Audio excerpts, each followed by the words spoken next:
How's it going, everyone? Today we are doing some more Masochist Mode. As you can see, we have different armor, and we actually have already done the Cultist, because we have this extra accessory slot, which we get from beating the Cultist. Now, okay, here's what happened. So, basically, the whole last video, right? I woke up this morning, was gonna edit, was gonna upload the video. It's gonna be beautiful. It's gonna be great. And then I find that the audio is just unusable.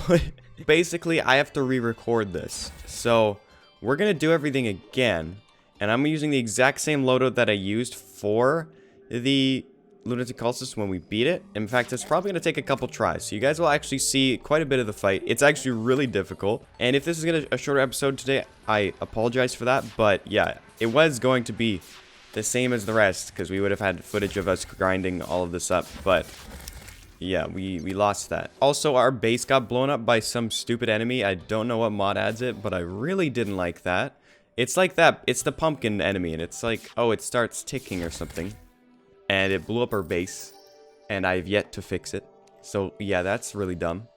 So yeah, all in all, not having a great day today, but we do have this Lunatic Sigil, and what this does is it just spawns in the Lunatic Cultist, or at least it should. But I think the reason why it's not working right now is because they're back at the dungeon, even though I was just there. So we need to go over there again. Yes, so when they're back here, the sigil won't work. Get up. Okay, so here's the idea, right? We just want to tank, kind of tank this fight. Obviously, we're going to dodge as much as possible. And damage is not really the main focus, because it takes a while to kill the cultist. So, and this part, we don't really worry about which one's the real one. Because as far as I know, it doesn't really impact us all that much. Because I think the dragons spawn anyways. And they die really quick, too. Also, I didn't buff. Also, we don't have magic power either. So, yeah, we're at a big disadvantage here. But that's okay. That's okay. Yeah, so they're all pretty easy to kill. Although, I'm very easy to kill as well. I'm very squishy. I basically just have a little bit of damage reduction and a tiny bit of regen and some extra health. And that's about all I got. It's going for me. So, yeah, it's a really hard fight. There's a lot of extra projectiles. There's that thing that basically acts as a barrier. And there's a new, like, little enemy that pops out.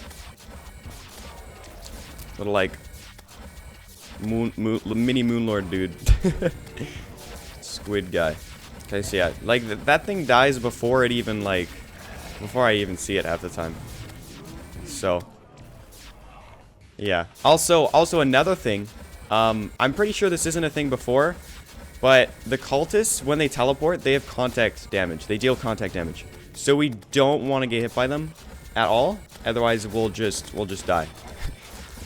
Oh, and there's a pillar. So yeah, it shoots Nebula pillar at us, and we actually get this debuff that will start to kill us. Like, we'll literally kill ourselves while we have the debuff. So we kinda, if it hits us, we don't want to shoot anything, because we'll die really quick. Also, I don't think I'm gonna be able to do this here. Yeah, okay, we died. So you'll see it again, but we also didn't have an arena to work with, and we didn't have a magic power. So yeah, it's really difficult, but once you know what you're doing, as with most of these bosses, it's a little bit more manageable. But yeah, we'll be taking a look at Moonlord today, which I've also already seen. Which again, this really sucks, but it's there's not a whole lot I can do about it. So yeah. Normally, what was supposed to happen is we were supposed to use the Lunatic Sigil. Every time you fail the boss, you get something called the Lunatic Sigil. And the Lunatic Sigil allows you to spawn the boss wherever you want. And you don't have to wait for the cultists to spawn back, right? So what I did was I spawned it over here, and we did the fight this way. And then we got the rewards and all that. Here's what we're going to do. I'm going to go beat the cultist with, like, our better gear, right? I'm going to put this on. And you guys can watch the footage of what happened.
Alright, so that is the original cultist fight. I went ahead and did it here as well with one of the summoning items. So this obviously is what we always get, Ancient Manipulator, but it's important because what we can create with this is something called the Terraforce, which again I've already done, but I figured I should say this because obviously we did get it. It was really helpful to us. This is basically a combination of every single armor upgrade. It was actually a recommendation. It's a combination of like tungsten, if you remember the iron enchantment as well. Every enchantment that we got that's related to armor, pre-hard mode kind of, basically that all combines into this one enchantment. So that is really helpful. And we do use it, and I think, oh yeah, that's what we used. So yeah, now for the pillars. For the pillars, it was pretty not that exciting, honestly. The only gimmick was the idea that you can only use the class related to that type of pillar in order to defeat the enemies without pretty much killing yourself. Because if you try and say use ranged weapons in the nebula pillar instead of magic, then you will just kind of die. Like you'll eat away at your own life whenever you do damage. So instead, what I did was pretty much for the mage and melee ones, I did it normally. I just did whatever, because I already had, obviously, the classes for that. And the other ones, I literally just used resurrection potions. Now, it should be noted that the solar pillars do actually... They do actually teleport, and they do regen life. So that was a big, like... That was weird. That was definitely weird. Took some time getting used to. But by using resurrection potions, we could pretty much just, like, cheese, almost. It was kind of like cheesing the pillars. The only complaint that I had with it is just that it kind of makes it more tedious. It makes everything kind of take longer. I mean, kind of, but not really. I guess once you're through the first time, you should have post Moonlord gear for everything.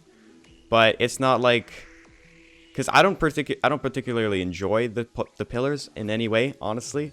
So it's annoying for me. But I see why they did it. It's a good idea. I just don't like the pillars, so it just makes it a little more tedious for me because I have to go and get each and every class in order to do it. Anyways, I'm going to wrap up the pillars, and then we're going to fight Moonlord. Again, this is going to be a really quick episode. I apologize for that. All of this was, again, the audio messed up. I don't know. It really sucks. Okay, so we are ready for Moonlord. Now, we're going to go as class neutral as possible for this. And basically, you guys are going to see what this is all about. Now, it's honestly quite interesting. The one I'm most worried about is summoning. It's going to take a while. But there's basically different categories. In fact, you guys just watch. Just watch. You'll see what's up. Also, we're probably not getting far, because Moonlord seems like a lot faster here. And tell me if you see what I mean. Right now, we're going to use some melee, because it's kind of like orange, right? So, yeah, we're using melee. And it seems to be going pretty good. But obviously, look how much damage we've already taken. Like, look how much damage we've already taken. And I'm not sure what the different stars around him are. I don't know what all this is. Also, the big lasers are me. Yeah, we already died. We already died. So, yeah, this fight's going to be really bad. Really annoying. But that's just because I didn't really know what I was doing. That's about as far as we got in the first attempt anyways. Well, actually, no. We got further because it switched. But basically, if you could tell, it's kind of hard to tell, honestly. But it changes colors. So it starts off, it's like a little, it's a dull orange. But everything's a lot darker. So it's kind of hard to see which phase he's in at times. But you'll notice it switched. You won't really be able to see. Like, Stardust and Vortex can get a little hazy. Nebula and Solar, kind of, but not really. At least for me. I kind of struggle to, like, identify which one it is. So, yeah, we need to use each and every class for the fight, which is going to be, again, really, really interesting. I don't know how that's going to play out. But we'll probably have to grind some, like, Shroomite armor and all that good stuff. Probably a bunch of, I don't know, maybe some sort of summoning armor to make it not take forever. And also, I'll need an arena.